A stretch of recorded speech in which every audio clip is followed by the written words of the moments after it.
It is not true that sticks and stones may break my bones, but words will never hurt me, because words are often the primary ammunition used to demean and hurt and separate. I'm Michael Merriman, and I'm a retired priest now and became part of Transfiguration in 2004, leaving the staff in 2016. Father Merriman played a critical role in the process of prayer book revision in the 1970s. He served as a consultant for the Associated Parishes for Liturgy and Mission. The APLM led the charge to modernize the language of the prayer book. And I spent almost 3 years traveling the country, leading workshops for clergy and lay people all over the country about proposed revisions of the prayer book. I was a young priest, and I was working with some of my heroes among the older priest generation of theologians and liturgists, people I had in seminary whose books I had read and who I had revered. And suddenly I was in the midst of them, and they would listen to me sometimes. It turned out that most parts of the country, there was a real hunger for the proposed revisions to take place. Most places, there was a really strong response in favor. There were islands of very conservative Episcopalians who didn't like it. There was one woman who wrote a letter saying, "If our Lord knew what you're doing to our prayer book, he would turn over in his grave." The 79 prayer book does a passable job at inclusive language. There is an attempt to reduce the amount of masculine imagery used for God in the prayers. But in other parts of the prayer book, like the Psalms, there was no attempt made at all, and so it's extremely masculine. Even speaking of human beings, it's always he and him and man. Woman is almost never mentioned in the Psalms, even though the original Hebrew means both genders in most cases, all humanity, not just male humanity. It's funny, we finished our prayer book in 1979. The Canadian Anglican Church had started working on theirs around the same time. They finished theirs in 1985. And most of the things that we didn't iron out, they went ahead and did, so that we could look at it and say, oh, if only we could have done what they did back then. To be fully authorized, a revised prayer book must be approved in exactly the same form in 2 consecutive general conventions. Not very easy.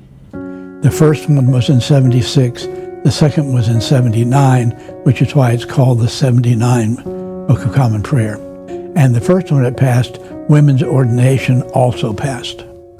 The Bishop of Dallas at the time became so apoplectic, literally, on the vote when the House of Bishops voted to ordain women as priests. He collapsed and was hospitalized for cardiac complications.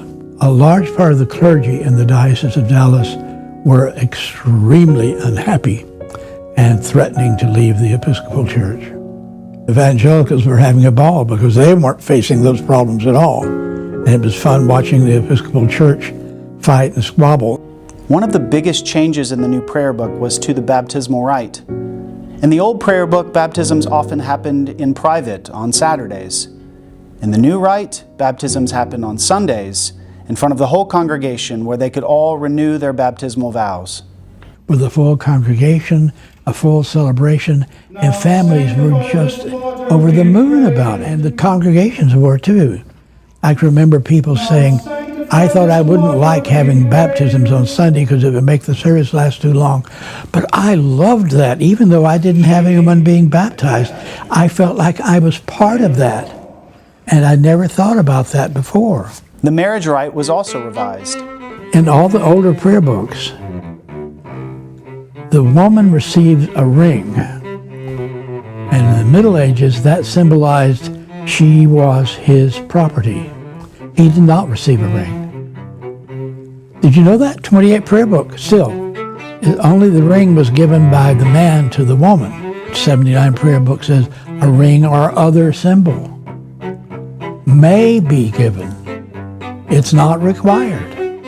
So the bride is no longer required to be given away. That's optional. And the 1928 Prayer Book's single ring ceremony became a double ring ceremony to demonstrate the equality of the spouses. This was the camel's nose into the tent, where eventually 2 men or 2 women could be married in the church, which only came to be in the last 10 years. But there were doomsayers saying, you never know who they're going to marry next. In 2003, the Reverend Gene Robinson became the first openly gay person to be ordained as a bishop in a major Christian denomination. It was groundbreaking, but it led to a major split in the Episcopal Church. Father Godwin and I and Father Roper were all friends with Gene Robinson. We had known him back when he was a baby priest. For us, this was wonderfully exciting news. Just a few years later, Catherine Jefferts Shorey was chosen to be the first presiding bishop of the Episcopal Church who was a woman. And wow, affirming what Transfiguration had become and was becoming, both events. In 2006, Archbishop Desmond Tutu visited Transfiguration. He spoke about human rights, the need for togetherness, and the defeat of apartheid in South Africa. Another moment when we, in a sense, became more fully who we are. All, black, white, yellow, red, rich, poor, beautiful, not so beautiful. All. Standing room only. I mean, people were cheering during his sermon. It was a great day, great time. When you walk into that space for the first time and there's that triptych, it's like, oh, this is special.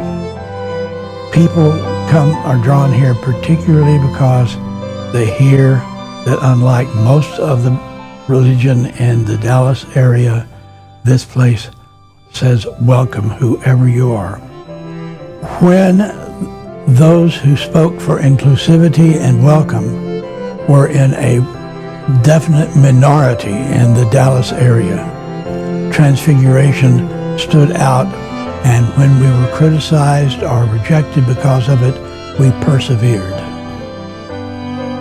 This is a place where we live out Jesus' call to all people, regardless of who they are. The people in the diocese know that there will be a strong voice for a church that welcomes everyone and cares for everyone.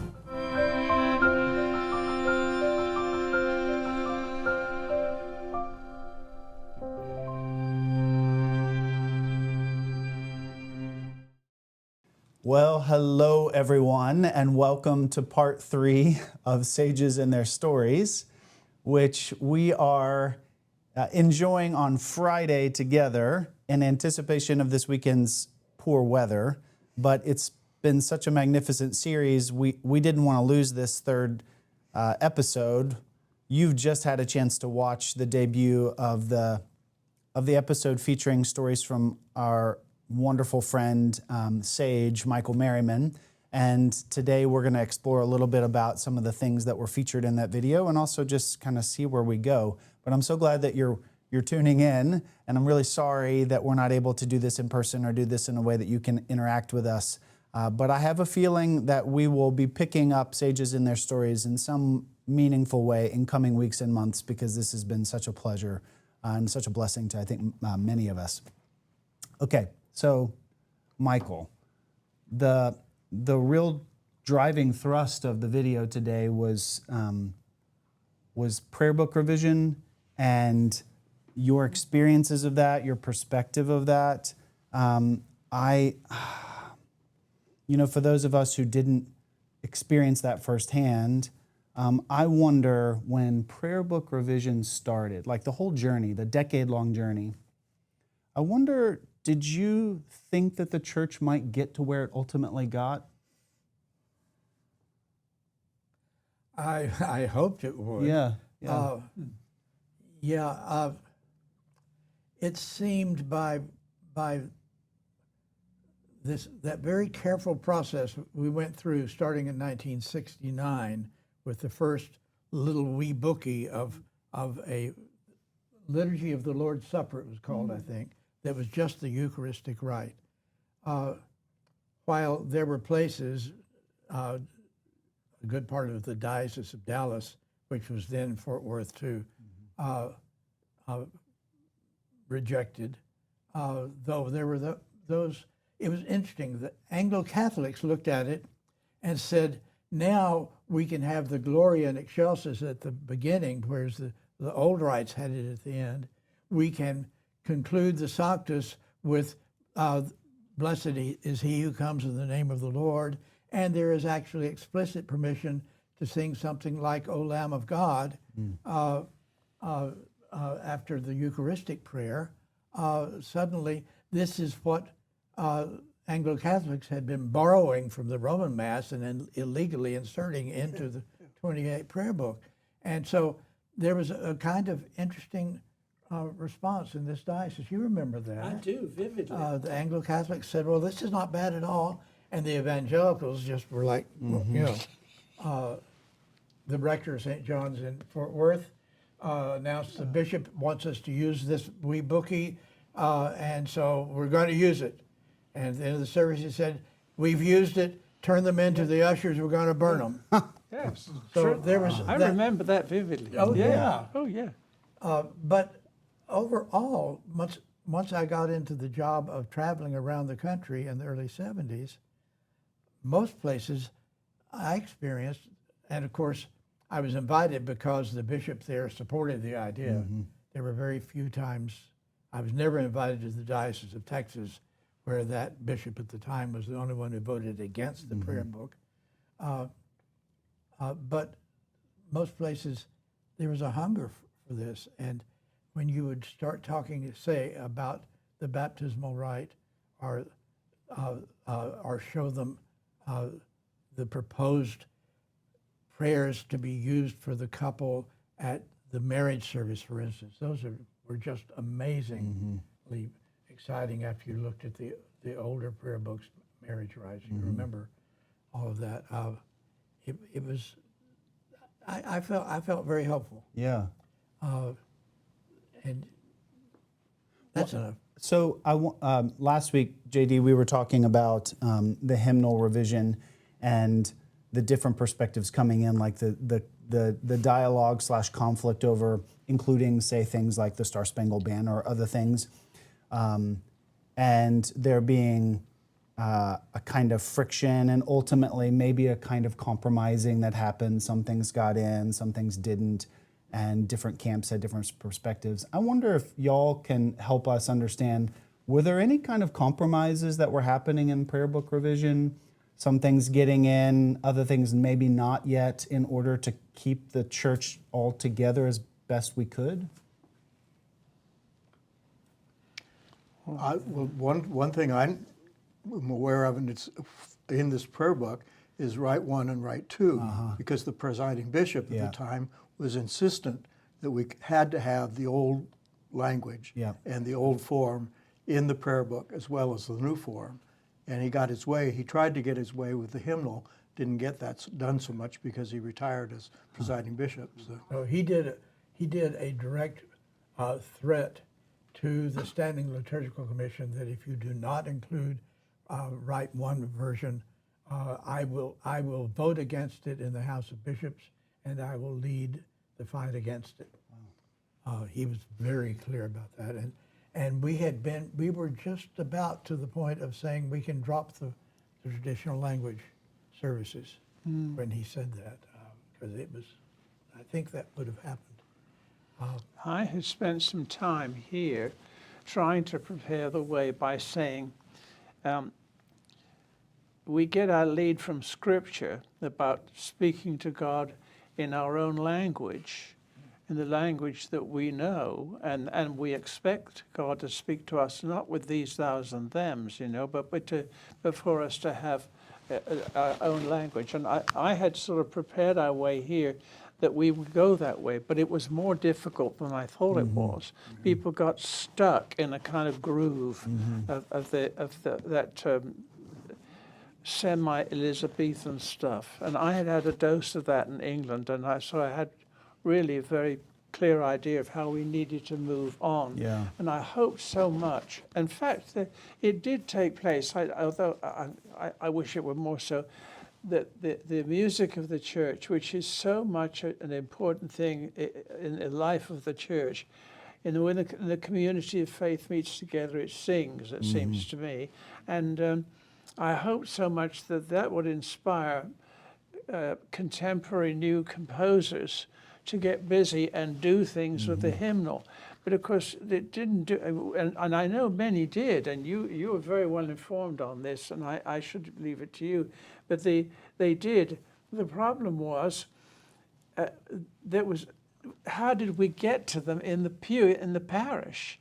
It's fine to compose a really fine hymn and a wonderful poem to sing the praises of God in it, but if you can't get it into the hands of the people, it's not going anywhere. Yeah. Which was why the advent of the hymnal was so vital. Sure. And I didn't regard the new hymnal as an option. I regarded it as an essential, that we had to bring it in line with the prayer book. Yeah. And I don't know how many in the congregation were really particularly conscious of what we were doing, but I felt very strongly. And of course, I was greatly helped by J.D. being in the parish here. And when he came here, I don't remember whether we made it a contractual thing. I don't think we ever went that far because we didn't need to. But J.D. was in the process and of the actual committee nationally for the hymnal. Indeed, you wrote a verse of one of the hymns, didn't you? Well, I actually revised the whole hymn. Yeah. And did write an extra verse. And so periodically, we were so lucky. Periodically, J.D. would come back with something he wanted to have try on the congregation, and there we were, And so it was a great help. But I found that a tremendous help. Another thing I would say along those lines was, when we think back, or I know when I think back, I have a bit of a tendency to think back about the sort of the experiences in the church when it was quite painful, the change of the prayer book, the whole AIDS nightmare, and all those things. And when I think back on it, as well as being tremendous challenges, they were opportunities for education, because we had to teach the people. And so we did here to the best of our ability. And I think the church benefited enormously from that. Yeah. I remember when General Convention passed the new expansive language adaptations to the Eucharistic prayers.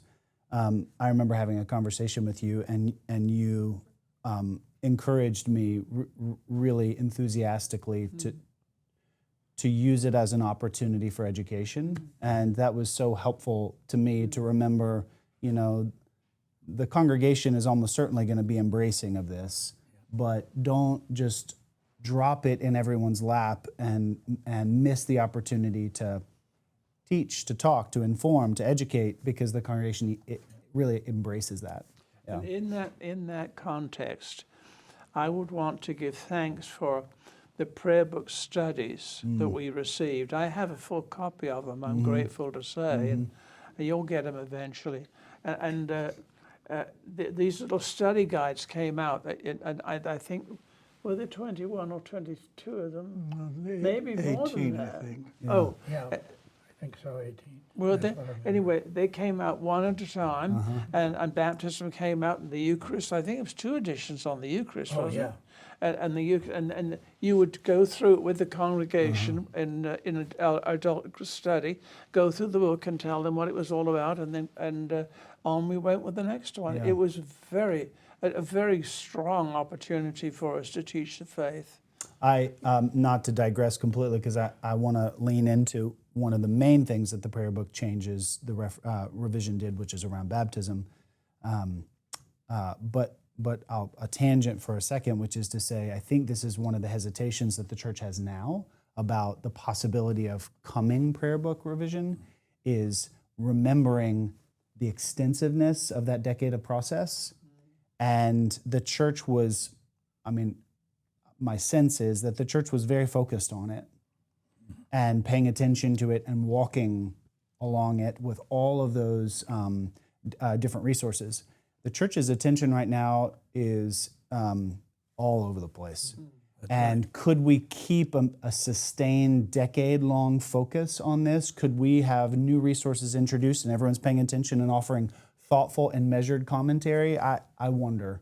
Not that everybody was supportive during that decade, obviously they weren't, but right now I think the church is hesitant because we're not sure if we could pull it off, you know? Yeah, I think you're right about that.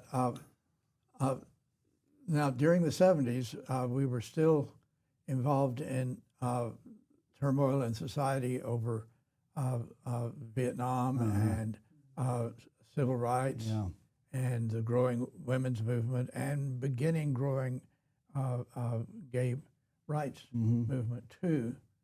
But I don't know, now I feel that we have an even bigger level of distraction from these things.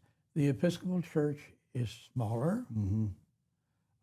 It is not as privileged or wealthy as it was then. We could afford to do paper questionnaires before computers took over the church. But that was an expensive process. Yeah. I don't know how many times I flew to New York from Dallas or then to San Francisco, and you for your commission. About every 6 to 8 weeks Yeah. for 9 years. And they paid our way and put us up. Well, not in the greatest places. Another thing I think, Father, is that for me, it worries me, is that we are no longer being given access, or we're no longer forcing ourselves into getting access to the media. Just as a point, an example, we have just consecrated a new bishop.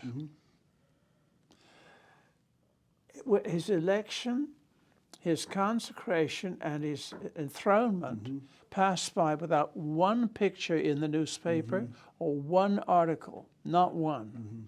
Now, I don't know, and I'm not pointing fingers and I'm not criticizing anybody, but except obliquely, and I sure am, and that is, what is the diocese doing to allow that to happen and not see to it that there's something in the newspaper? How could that ever be allowed to happen? JD, you had something earlier. Well, I was just thinking, Michael, you can correct me where I'm wrong, but the actual process of revising the prayer book started in the 50s, I think, with sort of... I think the first prayer book studies came out in 1948. Yes, in there. There's an important thing to note. In 1928, when they approved that prayer book, there was another thing done at the same General Convention. They created something that had never been before in any branch of Anglicanism.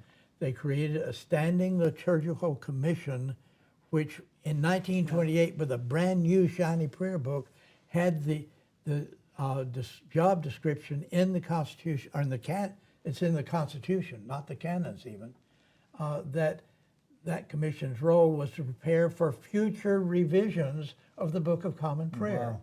So there was a mind at that time that this was not the end. Yeah. Then something happened between 1939 and 1946 that sort of distracted everyone. But then they started up again. And in the Roman Catholic Church, the same thing. The groundwork for the revisions of Vatican II in the late 60s and 70s was being laid in the 1920s and 30s.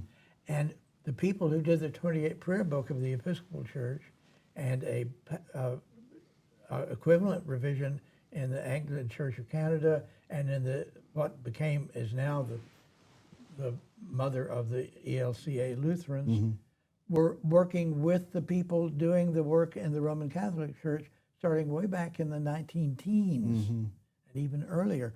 And central to the whole thing was the need to recapture baptism and Eucharist as the primary form of worship on Sundays. And for Roman Catholics, Eucharist with communion of the people, and for most Anglicans and Protestants, it was Eucharist instead of just a preaching service with hymns. And I remember, you'll have to help me with this, you two.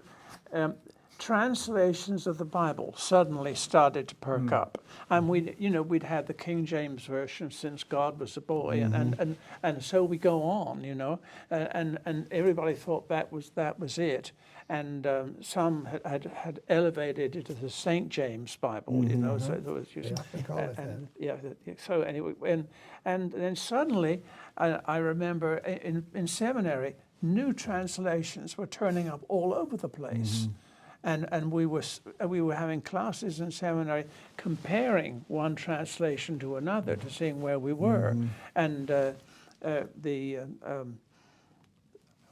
hint was made that the Roman Catholic version was giving rather more emphasis to the Virgin Mary than we thought ought to be the case. Interesting. That was the sort of thing going on at the same time. Yes, that's so interesting. That sort of gaming was playing. Yeah. But new translations are turning up all over the place. It's all happening at the same time. Yeah. Interesting. You were going to say something, I was JD. thinking about your question about the church being all over the place these days, and can we really handle a real revision process? And to my way of thinking, because that's when I grew up in the church was all over the place then in a different way. You could go to any number of churches across this country and never go to a Eucharist because it wasn't central. You'd go to a morning prayer, so you didn't know that the Eucharist was an important possibility unless you got up at 7:30 on Sunday morning and happened by this dreadful muttered service. So we started that process of revision, and then we got to that thing called the Olive Book or the Green Book that just brought it all to people's attention. People had paid no attention to liturgical revision across the church until that thing slammed in their faces, and it was pretty bad. I say that being ordained by that rite, and people will question it's no longer a legal rite, whether I'm legally ordained, but too late. Yeah.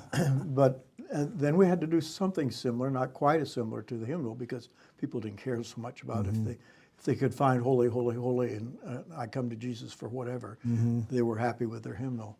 But the prayer book had to get people's attention, the prayer book revision, and the Green Book did that. Maybe we have to have that process and do something to really get people's attention.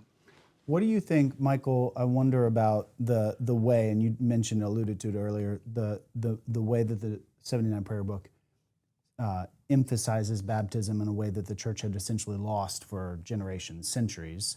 And I wonder if help folks understand that change, what had been in the previous Episcopal Church prayer books and how baptism became elevated. Well, I don't think this term is used in the United States, but I know that at least in parts of Britain, they would talk about having the baby done. It was just a thing you did to become a British citizen. Oh, and the superstition that if you didn't have baby done, it was unlucky. It was. But it had nothing to do with any other aspect of church, and that baby could not participate in the church's life. Families who could do it would send their children to evening prayer with the servants on Sunday. That's right. The adults would go to morning prayer on Sunday morning. And there are lots of places we would have an opening hymn and then a kiddie sermon, and then the children would leave and the parents would pick them up after the service. It was, and suddenly we're saying, well, one clue was in the revised catechism. The older catechism, who are the ministers of the church? Bishops, priests, and deacons. The revised one says, who are the ministers of the church? The laity. And they're first, bishops, priests, and deacons. Right off the bat, you're saying that baptism opens up the ministry to everyone. And that's because the whole, what was called the 20th century liturgical revival in the Roman Catholic Church, they call it that, was focused, as I said before, on the restoration of baptism at the center of the church's life. The Roman Catholic Church officially embraced, unlike us, the catechumenal process for baptism. It hasn't gone as well as they hoped, but when we started introducing the catechumenal process to the Episcopal Church, in our hand was the Roman Catholic Church's liturgical book called the Christian Initiation of Adults, which gave exactly the process that we use here in our own Episcopalian way. That whole thing, and that led to, it opened up to a what do you call it, a motto button at the 76th General Convention, which was expressing that theology, which said, women, if you don't ordain them, don't baptize them. That was my theme here. Yes. Yeah, that's where I got it from. And I don't think that would have happened 20 years earlier. Yeah. Well, in lots of different ways. So in a sense, the transformation of the baptismal rite helped everyone remember that the making of a Christian happens at baptism, not like in all these other dribs and drabs. And also it did other things like that baptismal covenant is so important, I think.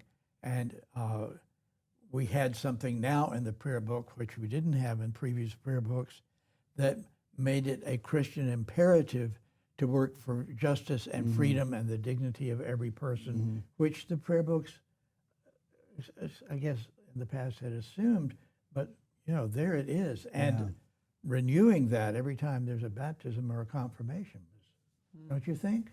I think it's very powerful. So I've heard you mention this in other times, Michael, the way that baptism, and we were just talking about this, getting the baby done. So the baptismal liturgy in the 79 prayer book doesn't assume that the person being baptized is a baby. No. And that makes a world of difference in a kind of post-Christendom age in which, not everybody just drops the baby off to be baptized on the way home. And many people are coming into the Christian faith from outside of it entirely.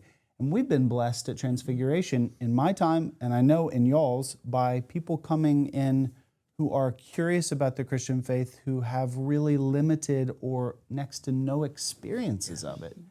So I wonder how the baptismal rite and all of this centrality of baptism and the way that the covenant, I wonder how you've seen this transform our understandings of the making of Christians. Because that's really kind of what it's all about. Term, the making of Yeah.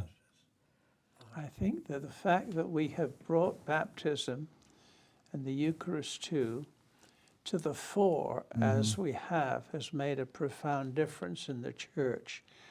I think about my own baptism. I was born in 1935, a very good year. And you're old. yeah, we won't get into that. I was born in 1935, and my parents lived in Portsea, which was a section of Portsmouth. And there was an end of a part of Portsmouth called the North End, which was the Highland Park of Portsmouth. And the Lord Mayor lived in North End, and he was a personal friend of my grandfather. And my grandfather therefore insisted to my father, who I think had no choice, that I be baptized at the North End All Saints Church, to which none of us belonged, by the way, in the family, except the mayor did. And so my grandfather, because he was pally with the mayor, bought a pew in All Saints Church. The row for pews still exists in the All Saints Church, and I was baptized there. My father having been a choir boy at St. George's Church in Port C, which was where we actually lived. So that sort of game playing was going on too. It sounds like the royal family, doesn't it? Where you could get baptized in the Rose Room or something. Or Yes. I think it might be important in terms of Transfiguration's history to note that it happened after Terry and after I became rector. We both inherited a process where all the education done here was done by the clergy. If there was a lay-led class, no one attended. And Michael came on board in 2004 to do the catechumenate here, to introduce the catechumenate here. And that changed the whole tenor of this parish. Even as hard as we tried, that one thing to have lay people teaching the catechumenal process, let people know that, that there are important things to be said from Christians who are in the pew with us, besides these idiots in collars. And one of the amazing things about Transfiguration that I've always experienced is the abundance of talented, wise, incredible, inspiring, brave Christians all around us. look That at often it. can be threatening to the clergy too. Yes. I mean, this place has like this extraordinary abundance of giftedness and sometimes even daunting. But you also makes you acutely aware, as you look back, how much the church has missed out on the opportunities before it that we've not taken. I remember the excitement where we had little girls on the altar guild, a junior altar guild, which was regarded as quite venturesome. We had the regular altar guild, of course, but little girls. And then I blew it when I had men on the altar guild. Yeah, sure. Oh boy. And how about little girls as acolytes? Yeah, so that was Oh, yeah, another one. yeah. Well, I told you before, one of my great experiences here, which I treasure the memory, is one day, and I was with JD, I'm sure, at the back of the church one day, I don't know who was celebrating, doesn't matter, but one of the ladies was celebrating, and I looked up at the altar and I thought, well, we finally made it. There's no one in the sanctuary who is not a girl. Yeah. All the acolytes, everybody, and all the clergy, everyone there. You know, which is a big step. The next day we got accused of stacking the altar party.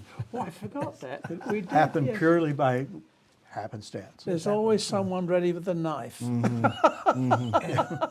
I know a woman in this parish, I think I remember who she is. I met a woman in this parish who was the first woman to read the scriptures in a church service. Really? I think that's Deanie. Oh, yes, she was. She was. Yeah. And she still remembers that with Deanie great Wynn pride. still, yeah. Well, and we have the first woman senior warden, Bridget DeBrain. Oh, yes, Bridget. There you go. That was unheard of, Wonderful too. senior warden. Yeah. Before we shift off of prayer book and baptism to look at some other things, I'm curious if you can remember the first occasion when you baptized an adult as a priest. I can. It was when I was in St. Barnabas Garland, my first parish, in about 1967. And we found out 2 weeks before the wedding that the groom had never been baptized. And the bride and her family wanted her new husband to have been baptized. Well, we certainly weren't going to do that on a Sunday because it would disrupt the service and all of that, and it would be shaming to him. It and would his be family. embarrassing. It would. So we did it very quietly on Saturday morning with just he and his parents wouldn't attend because they were Baptists and didn't believe in all of this stuff, and just the bride and her parents. And we didn't mention it again. But at the moment, at the time that was happening, I was feeling really uncomfortable about what we were doing. Yeah. Interesting. It's this like secrecy of it. And all I had was a little silver nut dish with a teaspoon of water in it, which is what we use for the baby, and just sort of sprinkle it over his head. I'm thinking about, gosh, not to tangent completely, but you were saying earlier that the rise of our baptismal liturgy was a part of the greater movement, primarily with Roman Catholicism, but in global ecumenism of baptism. And having been to St. John's Abbey, from whence our St. John's Bible comes from, that Abbey church was built in 1960, like right at the edge of the movement of Vatican II. And their baptistry is massive, and you walk through it, and it's this giant, massive pool. And standing over it in this bronze Giacometti-like sculpture is John the Baptizer, very modern sculpture, and he is pointing. And so you were baptized in this massive, public, principally located way, and that centrality, that we're no more secrets, no more like it's off to the side. It's in the midst of everything, and I'm so grateful that baptism here. I want to say thank you to y'all so much. That baptism here is never a thing that happens incidentally on the side, but is always celebrated as the highlight of the church's life. Whether it's an infant or it's an adult, it's always this joyful, momentous occasion in which we remember what we're called to. And we are that as Transfiguration today because of y'all, and I'm grateful for that. I don't get the credit for it because that work had already been done, well done, in the late 70s and the 80s and the 90s in this parish. Because we may not have had the catechumenal process, but baptism was a Sunday event and a major holy day, a major Sunday, as the prayer book says, event for the most part. I don't think you were doing any private baptisms to speak of. Terry will remember we had requests, though, for baptisms on Saturday morning or something. And we were steadfast and no, that can't be done. You all may not. Thank you so much. I was going to say, you all may not realize that the baptismal font that rolls out so nicely on the cart is actually a flower container. I beg your pardon? It's actually a flower It was container. on the pillar, wasn't it? It was on the pillar where the lovely icon of the Virgin Mary that JD did for us. On that pillar, if you look carefully, you'll see the holes. What are they called? Those fillers on the wall, and that was there as a flower container, and that's where you put flowers in there. You see, and then that became a font. When Father Niles was here, it became a font, and you had to stand on the step like this, you see, and you had the container there and the pillar there. Oh, it was still attached to the pillar. Yes, really handy, stand there like that and baptize the baby with this going on at the same. My It was gosh. a nightmare, and I thought to myself, I can stand just so much of this, and I've stood all I'm standing. And I said, have that thing off of there, and we'll put it on a nice rolling desk. And then the Culvers, wasn't it, who gave that lovely silver on the front, I I'm think. not sure. Oh, the lid. The Culvers did the lid. I don't know who did what, but I think the Culvers. Before she was the Culver. Yeah. And then we gradually tarted it up so that it looked really good, to get it out there. So when it was put out, it looked like love something to look at. I did not know that story. That's awesome. That is so magnificent. Many stories in the Windy City. Indeed. And then to later, though, have the holy water font made that anchors the baptismal rite and puts that that sacrament right in the middle of our life. Yeah. The base of the holy water font was the base of the altar. No, I had no idea. That marble was the base of the altar. Then you be- have a section of the front side of the altar. So good to know. That's really We're good at wonderful. recycling here. We are. Yeah. Everything seems to be turned but into that's something. Look at this. We're recycling. Nice. fruit. Everything seems to be turned into something else before you know where you are. Ash is next. Okay, so the way to finish, because we unfortunately don't have unlimited time, though I wish we did. I wonder, as we've been looking back, I mean, part of the vision of this series has been to reflect on where light has shined in the past so that we can be attentive to where light might be leading us in the future. So as you hold on to all this treasure trove of experience and courage, faithfulness in the past, where do you see maybe light leading us in the future? Where might Transfiguration need to be going next? If you can help me think of that.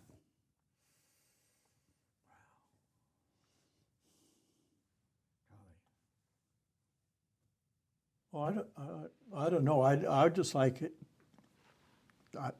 because I'm biased, I suppose, but just see it become more and more of what it is, which you are doing so well. And somehow, always has been a battle for churches to get that word out. People, I talked to a couple yesterday with whom I had lunch, and they tried all over the city to find a place to go to church, and then all of a sudden there's one at their back door that they just realized was here. How do you do that? We've tried, Yeah. We used to put things in the newspaper, but that's not worth it anymore. Yeah. I don't know how to trumpet the sound that there is a place that you've been looking for, and you don't know you're looking for it until you get through the doors. But getting through the doors, this place is still doing a massively beautiful job of welcoming everybody who comes through the door. I'm glad to know it. I think it's got everything to do with, for the future, everything to do with the community of faith. And I think that's so vital, that the sense that people tell you they come here and they feel welcome, they feel at home, that people care about them. That's a big deal. And I think we have to promote that. And we have to also promote in our congregation that is a part of their responsibility, which is made very clear in the new prayer book, such as it's new anymore, and it's read, goodness knows, it's been saying this, that their job at the end of the Mass is to go out and into the world. And not to say, oh, good, thank you, and fold up your napkin and put it on the table. That's over with. No, you know? Yeah. Yes. We take it out into the world. It's got to be taken out. And I think that maybe is our job here now. I love it. Or maybe your job, I'm sorry. Ours, no, you're not off the hook. Yeah, but I think that's what it is to spread the word that this is the place for you. If you don't feel like you belong anywhere else, guess where you do belong? We know. Love it. Michael, I wonder. I would hope that we can. I know that all of you on the staff now, especially you and the people behind the camera who no one watching this class can see, but they're here, and without them you wouldn't be seeing us. I wonder if we will be able to continue to expand our reach in terms of technology, because we're reaching people who are not church people, or who grew up in churches but walked away from them. That's right. But we're also reaching people who are not Episcopalians. But I wonder if we can be one of the elements of leavening the larger Christian church. And I know that rebirthing North Dallas Shared Ministries may be a part of that, where we have more than one denomination. And all those congregations, at least used to, I don't know exactly who's in it now, were welcoming, largely welcoming progressive congregations up here in far north Dallas, which was always pictured to be the conservative traditional part of Dallas. You know, hopeful, I think. Yeah. Thank you, guys. Thank you. Yeah, I'm really grateful for your friendship and for your stories, and that every time I'm with you, I am renewed and inspired to keep doing the work that I do, both as a priest, but as a human being, that you inspire me to do that. So I'm grateful for you. Thank you for sharing some of these stories that, haven't had quite the public access before, helping our congregation know some of the harder moments that we've experienced in our past, because those harder moments were defining to help us become who we are now. And that's important to remember now as we endure hard moments, that we, in our faithfulness now, are trying to pave the way for a future faithfulness too. Mm-hmm. So you have modeled something. What we've got right now is an opportunity. Mm-hmm. We have to see it that way. Yeah. It's very difficult. Yeah. Well, we won't get into politics, but if we did, we'd be in a situation of worrying about what Matthew's got to say about all about this, I mean, it's all in the book, what we're supposed to be doing, and we sure are not. Yeah.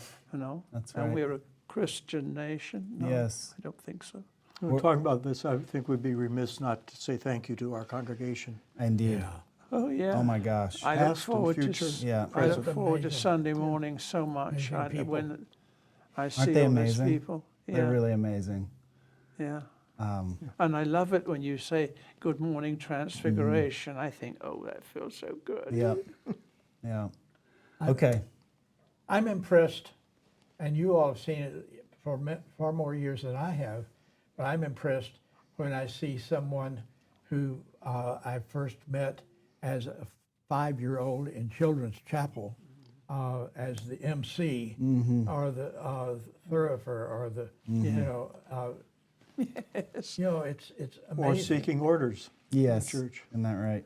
And I've had a great conversation about this whole subject with a woman who was in the children's choir back in the early 80s, I think, and her memory of what you and Terry and Howard Ross were doing with music. She said every Sunday we had a new hymn that we were trying out. Well, we had didn't we have a new hymn that we did for the whole every Hymn of the month. hymn of the month, and we did that hymn every Sunday. It was the processional in. It was the God knows. It was the God. It was everything. Whether we liked it or not. Whether we liked it or not, and we sang it. And maybe we only got 12 new hymns a year, but hey, that builds up. Yes, it does. Yeah.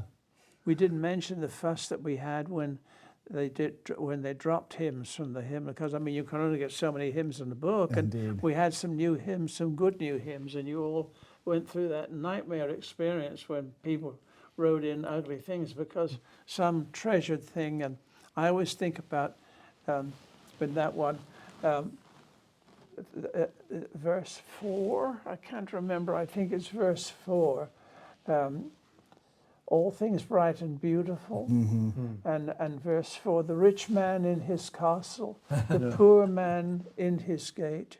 He made them high and lowly and governs their estate. Oh boy. You want to sing that in church? That's where it came from, though. Yeah. The Dear Mother Church. Yes.